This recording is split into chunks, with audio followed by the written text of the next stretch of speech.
Good morning, everyone.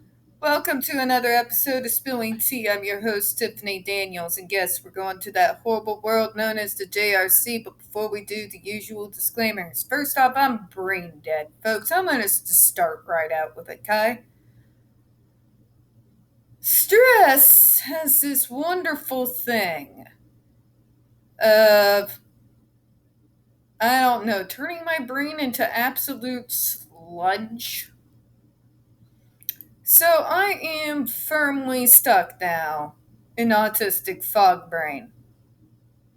Here's how it works. So you're under tremendous levels of stress, like the kind of thing that feels like at least about 10 Acme weights are sitting on your shoulders, right? And then suddenly out of nowhere, there's some extra money. And you're able to cover at least over half of your rent. So that stress leaves your shoulders, right? But then all of a sudden, all this stuff you've been hyper focused on the stress, right? And it's gone now. It's like your brain short circuits and suddenly doesn't know what to do. Mine goes into autistic fog brain. It's probably going to be like this for at least a couple of hours. It's not quite as bad as it usually can get, but yeah, just a little bit of warning, all right? Okay, now for your usual disclaimers. In the description box, you're going to see the link to the article the JRC doesn't want you to read. It is written by NeuroClastic, a small non-for-profit started by autistics for autistics, in which they interviewed over 900 ABA professionals and surveyed them from all over the world in regards to the JRC's quote-unquote behavioral treatment program. The JRC doesn't want you to read this article so much they have threatened NeuroClastic, a small non-for-profit, only brings in $10,000 a year, with a defamation lawsuit if they did not remove it from their website. NeuroClastic has refused. Fuck you, JRC. So, please share on all your social media. Get it out there. If they are willing to go that far to intimidate a dinky little non-for-profit, there's something in that article they're terribly afraid of getting out. So make sure that it does. Let's get it viral, all right? Also, you are going to see the link to their public statement in regards to the threat of the defamation lawsuit. As well as down at the bottom of the page, we have the GoFundMe. We are crowdfunding, folks, just in case the JRC has the balls to see through their threat. I really hope they fucking do. Wouldn't that be glorious? Because then they would have to prove that what they do there isn't torture. Good luck! Good luck with that one. Seriously, you wouldn't have a fucking prayer. Just saying. You also have the other pertinent links to the Stop the Shocks campaign, including Autistic Hoya's massive archive on the subject, and the templates. Folks, you know the drill. Sign your name, click on your senator. Also, make sure to go on into that link. You're going to see phone numbers to your senators. Freaking bug the hell out of their fucking offices, folks. I don't care if you're from the U.S. or not. You let those fucking senators know that the world is watching them right now, all right? Just, I am done with political correctness and compromising and maneuvers. Let's unleash hell, shall we? Alright. You also have down at the bottom the ever-present self-explanatory change.org Shut the Judge Rotenberg Center Down petition. Folks, when we discuss the JRC, you're going to hear vivid descriptions of and catch clips of surveillance footage of people with disabilities being tortured and abused. If you do have young children present, please use your headphones, alright? Also, trigger warning, I curse a lot. If that is not your thing, please don't turn away from this subject just because you find me uncouth. Look at the links in the description box and get involved, alright? It is 9:05 a.m. in the morning. I am autistic fog-brained as fuck, so if I stumble over my words, apologies in advance, alright? Okay, to where we left off the other day. Here comes the stupid folks. You know it's fucked up when your word salad is so fucking bad that I can only take your document paragraph by paragraph for each episode and have to spend 15 minutes dissecting your fuckery. I just wanted to say that. The June report states that 71 NYS students were receiving level 3 adversives as of the date of the review, and JRC was seeking court approval to use level 3 adversives on an additional 10 students. Of the IEP's NYS students that include statements regarding the use of level 3 behavioral interventions, all read the same and are written without specificity with regard to how much intervention are to be used with a student. Let's see how they get out of this one. Prepare yourself for word salad, folks. I'm going to take a moment. Because the stupid is coming. Like, I can feel it. The language used in the IEP is decided upon by the school district. Using general statements to describe procedures and goals in the IEP is common practice across all school districts and used to describe the different education strategies and treatment options available. Can I get into IDEA real quick, ladies and gentlemen? Because I've been both on the receiving end and in these IEP meetings as the advocate on the disabled students' behalf. It's garbage. Your general IEP, your opening paperwork, yes, it's general as fuck. But what IEP meetings are for is to get into the actual nitty-gritty meat in regards to coming up with an educational plan in regards to a person with a disability. Okay?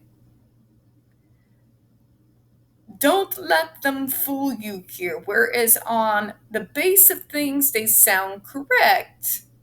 They're leaving out an awful lot. And for people who are not familiar with IEP's IDEA law and how it's supposed to fucking work, they could possibly snow you here.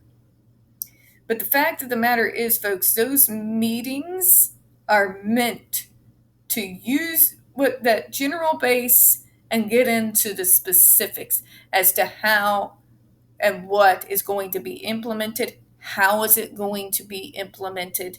How is progress going to be marked? It's a whole fucking thing. That's why there's usually series of IEP meetings depending on the student and what options we're going over at the time. Know what I mean? And if you think we don't document those parts of the meetings, my mom's massive, accordion file folder on my ass from back in the day that she still has somewhere in her house begs to differ. And remember, that was the fucking 80s and 90s. I'm old. Just saying. Just saying. Okay, so moving on here. The priority for the IEP is to select the most appropriate procedures and goals for the student, not to describe them in great detail. Duh. But JRC, they're leaving out, it's the elephant in the room. If you don't know what to look for, you won't think of it with that particular sentence. But here's the elephant, folks, for those of us who are actually experienced in these types of meetings and educational laws. The glaring elephant in the room is them still refusing, however, to give the details. For them to sit there and tell you that they use the IEP as a justification for their treatment. But when you ask for specifics, then they do this. It's rather telling, isn't it? The fact of the matter is that parents, guardian, even the student themselves has the right to have access, not just to their IEPs, but into the details that are gone over and ironed out during those meetings. There are IEP notes for every single fucking meeting. Those details go into how a particular plan is going to be implemented. How will progress be marked? So no, those great details may not be marked in the IEP paperwork in and of itself. But the notes from each and every single meeting, which is carried forward in order to implement a plan, are. Moving on. JRC has never been asked to expand upon or provide clarification of these general statements either by CSC or by NYSED. But you have by Massachusetts, haven't you? NYSED examined JRC's IEPs as recently as September 2005 visit and made no criticism. Again, they're like, but you didn't kid us last year. We didn't get caught last year. Why are you so mean? Does anybody else hear this? I'm sorry. Anybody else hear this? The 2005 visit, folks, was a supervised visit where the JRC gave them the guided tour and provided them with the propaganda bullshit. The 2006 visits were not announced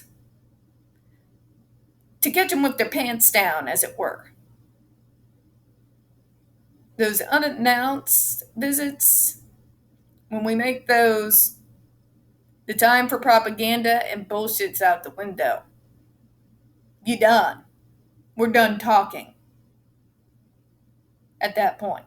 I've said it 1,000 times going over this, but the JRC continues not to understand it.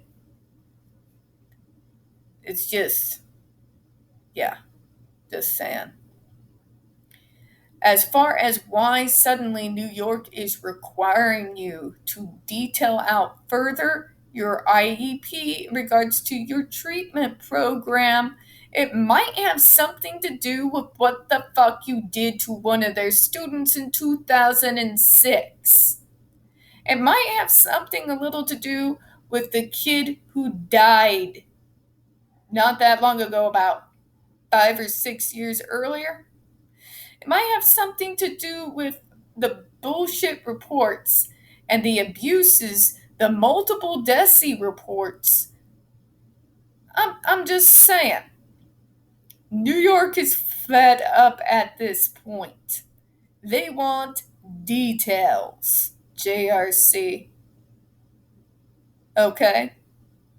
Their complaint is not, but it's not in the IEP. Their complaint is you're not putting details in anywhere. Not even in your own behavioral sheets.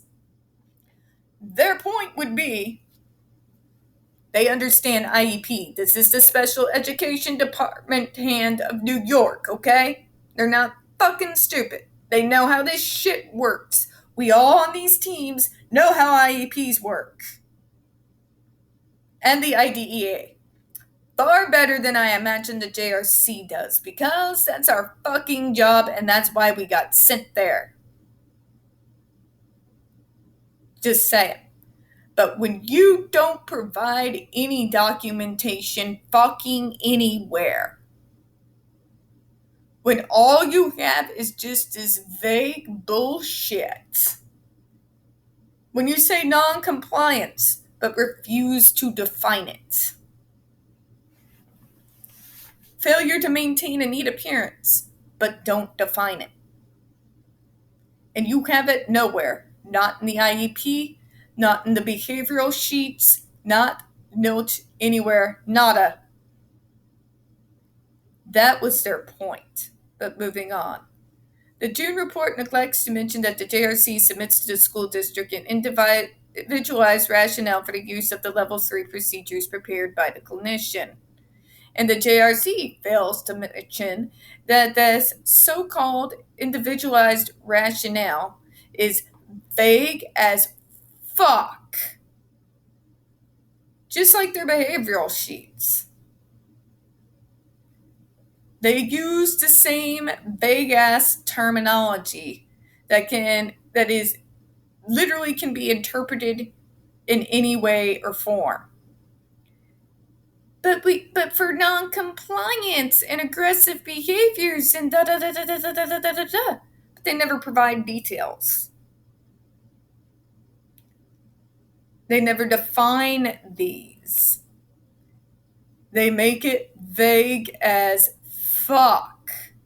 And what New York is saying here is that in all the paperwork that they provide every single year, it's no longer good enough, JRC. Vague terms like I shocked for non-compliance or aggressive behavior without defining the aggressive behavior like every other school district does is not good enough anymore. And on that note, folks, here's the point. The point is this is JRC and this is the point. And on that note, I'm going to go ahead and close out for this morning. We don't get very many views on this channel, especially on this subject. The few that we do tend to get removed from time to time. So please don't forget to hit that like button, hit subscribe. Don't forget to hit the comments. I do appreciate your time this morning. And as always, we here at Spilling Tea hope you have a good one. Bye, everyone.